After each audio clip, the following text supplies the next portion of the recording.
Hello दोस्तों, आप सभी का स्वागत है आपके अपने YouTube channel study with Danish sir पर।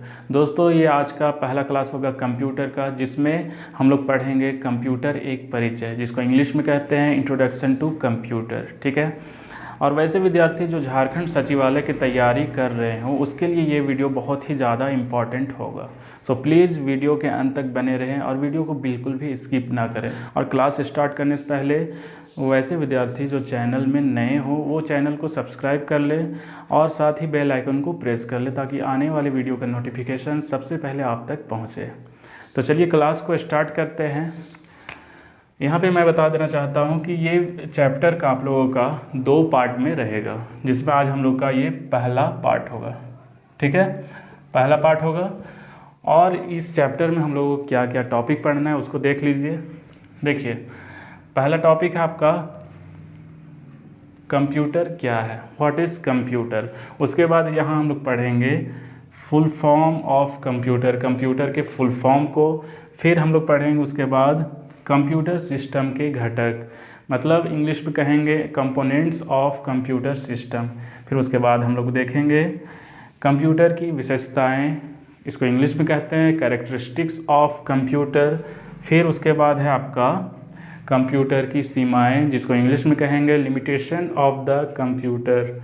फिर उसके बाद है लास्ट में हम लोग पढ़ेंगे इस चैप्टर में कंप्यूटर के अनुप्रयोग एवं उसके प्रभाव, जिसको इंग्लिश में कहेंगे application of computer and its impact. ठीक है, तो चलिए एक एक टॉपिक को हम लोग डिटेल में समझने का कोशिश करते हैं। ठीक है, आप लोग बिल्कुल भी वीडियो को स्किप नहीं कीजिएगा, क्योंकि ये वीडियो आप लोगों के लिए बहुत ही इम्पॉर्टेंट होगा। सो प्लीज़ वीडियो के अंत तक बने रहिएगा। तो पहला हम लोग देखते हैं टॉपिक क्या है, कंप्यूटर क्या है। देखिए, कंप्यूटर क्या है, व्हाट इज़ कंप्यूटर। तो पहले पढ़ते हैं यहाँ पे, तब समझने का कोशिश करेंगे। कंप्यूटर एक स्वचालित तथा निर्देशों के अनुसार कार्य करने वाली एक इलेक्ट्रॉनिक मशीन या डिवाइस होती है, जिसमें किसी भी डाटा को प्राप्त मतलब रिसीव कर सकते हैं, संग्रहित मतलब स्टोर कर सकते हैं, तथा इसमें प्रोसेस करने की क्षमता होती है। ठीक है, यहाँ पे क्वेश्चन कभी कभी पूछ दिया जाता है कि कंप्यूटर क्या है। तो कंप्यूटर एक इलेक्ट्रॉनिक मशीन या डिवाइस होती है जो क्या होता है, निर्देशों के अनुसार चलता है और वो स्वचालित मतलब ऑटोमेटिक होता है। ठीक है, तो यहाँ तक हम लोग को समझ में आ गया होगा। अब हम लोग देखेंगे कि कंप्यूटर अपना वर्क को कैसे करता है, कंप्यूटर अपना काम कैसे करता है। तो कंप्यूटर 3 चरणों में अपना काम को पूरा करता है। फिर उसके बाद हम लोग कंप्यूटर की स्क्रीन पर कुछ भी देख पाते हैं। ठीक है, तो देखिए, सबसे पहले इनपुट होता है, फिर CPU में प्रोसेस का काम होता है। तो यहाँ पे थोड़ा सा समझ लीजिए कि CPU का फुल फॉर्म क्या होता है, क्योंकि एग्जाम्स में पूछे जाते हैं। CPU का फुल फॉर्म होता है दोस्तों सेंट्रल प्रोसेसिंग यूनिट। CPU का फुल फॉर्म होता है सेंट्रल प्रोसेसिंग यूनिट। ठीक है, CPU का फुल फॉर्म होता है सेंट्रल प्रोसेसिंग यूनिट, और इसे कंप्यूटर का मस्तिष्क या ब्रेन कहा जाता है। ठीक है, तो याद रखिएगा CPU को कंप्यूटर का ब्रेन या मस्तिष्क कहा जाता है। अब यहाँ पे देखिए CPU में क्या क्या होता है। CPU में तो प्रोसेस का काम होता है, उसके साथ ही यहाँ क्या क्या होता है। CPU में 3 चीज़ होते हैं। पहला तो होता है CU, जिसको हम लोग क्या बोलते हैं, कंट्रोल यूनिट। उसके बाद होता है ALU, जिसका फुल फॉर्म होता है अर्थमेटिक लॉजिक यूनिट। फिर होता है आपका MU, उसका फुल फॉर्म होता है मेमोरी यूनिट। ठीक है, इसके बाद हम लोगों को देखने को मिलता है आउटपुट। ठीक है, तो चलिए डिटेल में थोड़ा समझते हैं। तो यहाँ पे ध्यान से समझिएगा। मान लीजिए कोई इनपुट डिवाइस है, सपोज ये आपका कीबोर्ड है ना। कीबोर्ड में जब तक हम कुछ भी प्रेस नहीं करेंगे, मतलब इनपुट डाटा यहाँ पे नहीं देंगे, तब तक यहाँ पे प्रोसेस का काम नहीं होगा, है ना। यहाँ पे समझने की कोशिश कीजिए। मान लीजिए कोई इनपुट डिवाइस है कीबोर्ड। ठीक है, ये कोई कीबोर्ड है। अब इसमें हम लोग कोई भी सेंटेंस लिख रहे हैं, तो जो भी सेंटेंस यहाँ पे लिख रहे हैं, मतलब इनपुट दे रहे हैं, यहाँ पे इनपुट डाटा दे रहे हैं यहाँ पे, तो यही जाके यहाँ पे क्या करता है, प्रोसेस करने का काम करता है। तो प्रोसेस सबसे पहले कहाँ पे होता है, CPU के पास। तो CPU क्या करता है, जितने भी सेंटेंस सब लिखाता है वो क्या करता है, CPU का काम होता है प्रोसेस करने का, और वही यहाँ पे अकेले प्रोसेस करके आउटपुट को दे देता है, जिसको हम लोग देख पाते हैं। जैसे कोई भी सेंटेंस लिख लिए, वह जा रहा है, ठीक है, तो वह जा रहा है, यहाँ पे हम कोई डाटा दिए तो यहाँ पे प्रोसेस होके यहीं पे ये प्रोसेस करने का काम करता है कौन, CU कंट्रोल यूनिट, और यहीं पे ये डायरेक्ट प्रोसेस करके खुद से क्या करता है, यहाँ पे भेज देता है आउटपुट के पास, जिसे हम लोग कंप्यूटर के स्क्रीन पर देख पाते हैं। उसी तरह से हम लोग जोड़ घटाव गुना भाग का काम करते हैं। जैसे मान लीजिए 12 गुना 2 लिखें, ठीक है, कोई डाटा दिए यहाँ कहाँ पे, इनपुट में। अब इनपुट क्या करता है, यहाँ पे भेजता है प्रोसेस करने के लिए CPU में। तो CPU के पास जैसे जाता है तो पहले CU देखता है, कंट्रोल यूनिट, इसको इस डाटा को देखेगा, ठीक है। तो जैसे देखता है तो क्या करता है, उसके बस का बात नहीं होता है, क्योंकि ये क्या करता है, बस सेंटेंस को प्रोसेस करने का काम करता है। तो ये इस डाटा को किसके पास भेजता है, ALU के पास। तो ALU को हम लोग जानते हैं अर्थमेटिक लॉजिक यूनिट। वो क्या करता है, आपका जितने भी आपका गणितीय गणनाएं होते हैं उसका काम कौन करता है, प्रोसेस कौन करता है, तो ALU, ठीक है, अर्थमेटिक लॉजिक यूनिट। यही प्रोसेस करता है इस डाटा को और कहाँ भेजता है, यहाँ पे आउटपुट। और यही है मेरा 12 गुना 2 होके क्या हो जाता है, 24, और इसी 24 को हम लोग देख पाते हैं कंप्यूटर की स्क्रीन पर, ठीक है। मान लीजिए कोई मूवी देखना चाहते हैं हम लोग, तो मूवी यहाँ पे सर्च करने के लिए हम लोग इनपुट डाटा में टाइप करते हैं, फिर ये क्या करता है, यहाँ प्रोसेस करने के लिए CPU में भेजता है, ठीक है।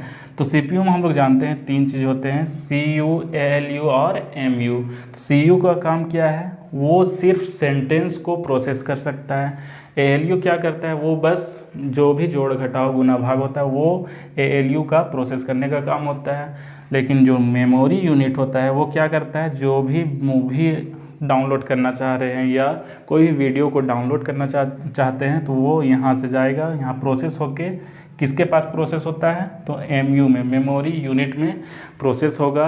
प्रोसेस होके डाउनलोड होता है, फिर डाउनलोड कहाँ पे होकर स्टोर रहता है, आपका रोम में, इसी में, और इसी रोम में स्टोर रहता है। फिर बाद में हम लोग आउटपुट के रूप में इसको यहाँ पे भेज देते हैं, उसी को हम लोग वीडियो के रूप में देख पाते हैं, ठीक है। अब हम लोग देखेंगे आगे कि कंप्यूटर को हिंदी में संगणक कहा जाता है। याद रखिए, कंप्यूटर को हिंदी में क्या कहा जाता है, संगणक कहा जाता है। ये एग्ज़ाम में पूछा जा चुका है, ठीक है। आगे है आपका, कंप्यूटर को 19वीं शताब्दी के आसपास चार्ल्स बैबेज के द्वारा विकसित किया गया था, तो इसको भी याद रखिएगा। फिर नेक्स्ट है आपका, चार्ल्स बैबेज को कंप्यूटर के पिता यानी फादर ऑफ कंप्यूटर कहा जाता है, तो इसको भी याद रखिएगा, ये क्वेश्चन पूछा जा चुका है एग्जाम्स में।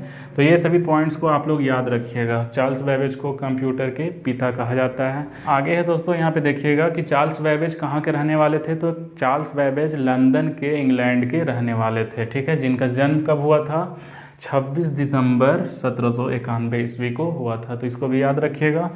आगे है इसी में, कंप्यूटर गणितीय एवं तार्किक दोनों प्रकार की गणनाएं कर सकता है। जैसे देख लीजिए यहाँ पे, गणितीय गणनाएं में क्या क्या होता है, जो भी आपका जोड़ घटाव गुना भाग वाला काम होता है वो गणितीय गणनाएं में आते हैं।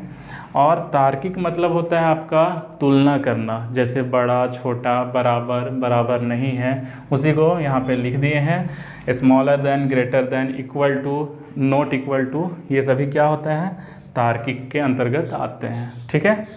आगे है दोस्तों, यहाँ पे देखिएगा कि कंप्यूटर शब्द की उत्पत्ति ग्रीक या लैटिन भाषा के कंप्यूट शब्द से हुई है। इसको याद रखिएगा, कंप्यूटर शब्द की उत्पत्ति ग्रीक या लैटिन भाषा के कंप्यूट शब्द से हुई है, ठीक है, जहाँ कंप्यूट का अर्थ क्या होता है, गणना करना। तो इसको याद रखिएगा, कंप्यूट शब्द का अर्थ क्या होता है, गणना करना, ठीक है, तो इसको भी याद रखिएगा।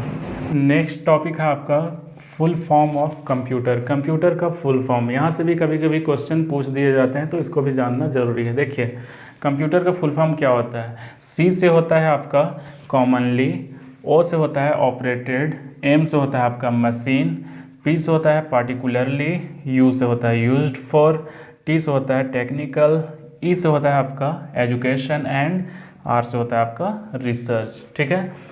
तो commonly operated machine, particularly used for technical education and research, ठीक है, तो इसको याद रखिएगा आप लोग। अब नेक्स्ट टॉपिक है दोस्तों आप लोगों का कंप्यूटर सिस्टम के घटक। इसको इंग्लिश में कह सकते हैं हम लोग कंपोनेंट्स ऑफ कंप्यूटर सिस्टम। देखिए यहाँ पे कंप्यूटर सिस्टम को मुख्यतः 3 भागों में हम बांट सकते हैं, ठीक है। कौन कौन भाग है आपका? 3 भाग। देखिए यहाँ पे पहला है आपका हार्डवेयर, दूसरा सॉफ्टवेयर, तीसरा है आपका डाटा, ठीक है। अब हम लोग एक एक करके डिटेल में इसके बारे में समझेंगे। तो पहला क्या था आपका? हार्डवेयर, ठीक है। तो हार्डवेयर कहते किसको हैं? तो देखिए यहाँ पे कंप्यूटर मशीन का वह भौतिक भाग जिसे हम छू करके महसूस कर सकते हैं हार्डवेयर कहलाता है। मतलब कंप्यूटर मशीन का वैसा भाग जिसे हम लोग टच करके फील कर सकते हैं उसे हार्डवेयर कहते हैं, ठीक है। जैसे माउस को हम लोग टच कर सकते हैं और उसे फील भी कर सकते हैं, ठीक है। कीबोर्ड हो गया, कीबोर्ड तो जानते ही होंगे, कीबोर्ड को हम लोग टच कर सकते हैं प्लस उसको हम लोग महसूस कर सकते हैं। सीपीयू, प्रिंटर, मॉनिटर, फिर आपका है hard disk drive, motherboard, speaker, ठीक है। तो आप लोगों को समझ में आ गया होगा। अब हम लोग देखेंगे सॉफ्टवेयर कहते किसको है, ठीक है। सॉफ्टवेयर कहते किसको हैं? तो यहाँ पे देखिए यह प्रोग्रामों का एक सेट या समूह होता है जो कंप्यूटर को यह बतलाता है कि उसे क्या और कैसे करना है। दोस्तों आप लोगों को कंप्यूटर को चलाने के लिए सॉफ्टवेयर और हार्डवेयर का होना बहुत ज़रूरी है, क्योंकि कंप्यूटर का हार्डवेयर सॉफ्टवेयर के अनुदेशों के अनुसार काम करता है, ठीक है। क्यों? क्योंकि कंप्यूटर का जो हार्डवेयर होता है उसको चलाने के लिए क्या होता है, सॉफ्टवेयर के अनुदेशों का पालन करना पड़ता है, उसके अनुसार काम करना पड़ता है, ठीक है। सॉफ्टवेयर को देखिए, सॉफ्टवेयर को हम लोग ना तो छू सकते हैं और ना ही इसे हम भौतिक रूप से देख सकते हैं। इस प्रकार हम लोग कह सकते हैं कि यदि हार्डवेयर आपका कंप्यूटर का शरीर है तो सॉफ्टवेयर को हम लोग उसकी आत्मा कह सकते हैं, ठीक है। जैसे मान लीजिए मेरा शरीर है, हम ऊपर से टच कर सकते हैं लेकिन अपने आत्मा को तो नहीं देख सकते हैं। उसी प्रकार कंप्यूटर में भी सॉफ्टवेयर और हार्डवेयर होता है। हार्डवेयर को हम लोग टच कर सकते हैं और उसे महसूस भी कर सकते हैं, लेकिन सॉफ्टवेयर को हम लोग ना तो छू सकते हैं और ना ही उसे भौतिक रूप से देख सकते हैं, ठीक है। जैसे में आप लोग देख लीजिए MS वर्ड, MS एक्सेल, इसको याद रखिएगा, ये किसके अंतर्गत आते हैं? सॉफ्टवेयर के अंतर्गत, ठीक है। नेक्स्ट है आपका डाटा। देखिए इसमें यह तथ्यों और सूचनाओं का अव्यवस्थित संकलन होता है और ये 2 प्रकार के होते हैं। कौन कौन? तो पहला है आपका संख्यात्मक डाटा, जिसको इंग्लिश में कहेंगे न्यूमेरिकल डाटा। देखिए इसमें क्या होता है, यह अंकों से बना डाटा होता है जिसमें हम लोग 0 से लेकर के 9 तक के अंकों का प्रयोग करते हैं, ठीक है। तथा इसमें हम अंक गणितीय क्रियाएं कर सकते हैं, जैसे जोड़, घटाव, गुना, भाग, ये सब कर सकते हैं। जैसे कर्मचारियों का वेतन हम लोग तो जोड़ घटाव करके ही देंगे। उसी तरह से आपका विद्यार्थियों का प्राप्तांक, जो भी रिजल्ट निकालना होता है तो इसी में संख्यात्मक डाटा में आपका किया जाता है, ठीक है। आगे है आपका चिन्हात्मक डाटा, इसको इंग्लिश में कहते हैं अल्फ़ा न्यूमेरिक डाटा।